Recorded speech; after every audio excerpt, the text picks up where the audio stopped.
করতে হবে। মা, বোন, স্ত্রী, আজকে যে 60 লক্ষ নারী স্বামী পাচ্ছে না, যেই নারীদেরকে পাচার করে দেওয়া হচ্ছে, ওই রোহিঙ্গা ক্যাম্প থেকে ধরে এনে যে মেয়েদেরকে পতিতালয়ে বিক্রি করা হচ্ছে, সে যদি তোমার বোন হতো, সে যদি তোমার মেয়ে হতো, তুমি কি এটা সহ্য করতে পারতা?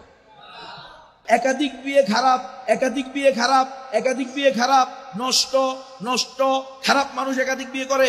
এই ওয়াজ যখন চলতে থাকবে আর কবি সাহেবদের জামানা চলে যাবে, পরবর্তী প্রজন্ম উঠবে, তখন বলবো তোমাদের নবীও তো এই খারাপ কাজ করছে, 11টা বিয়ে করছে। নাউজুবিল্লাহ বলেন না।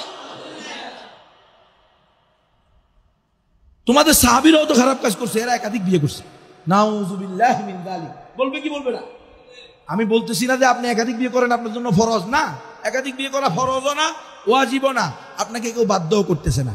কিন্তু আপনার তৌফিক থাকলে, যোগ্যতা থাকলে, প্রয়োজন থাকলে একাধিক বিয়ে শরীয়তে অনুমোদিত।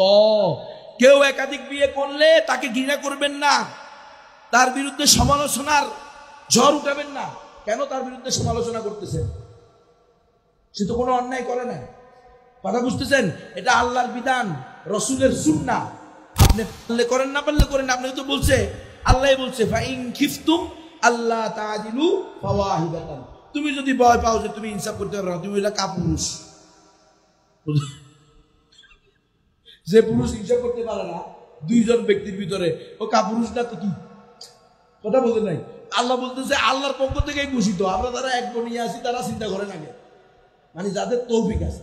কিরা আপনি মসজিদের খতিব, মাদ্রাসার মুহতামিম, আবার 2-3 জায়গায় আপনি কি করেন, ওয়াজ মাহফিলও করেন, সেখান থেকেও মাসে 30-40 হাজার টাকা কামাই করেন।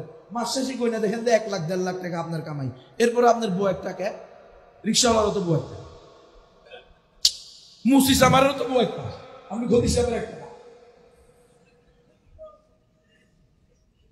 আল্লাহ মাফ করেন। যাক, এটা মূলত হলো যে আমি আপনাকে বলতে, ইসলামে এটা বৈধ। আপনি এটাকে খারাপ চোখে দেখবেন না। আপনি এটাকে যদি খারাপ চোখে দেখেন তাহলে ঈমান নিয়ে প্রশ্ন উঠবে।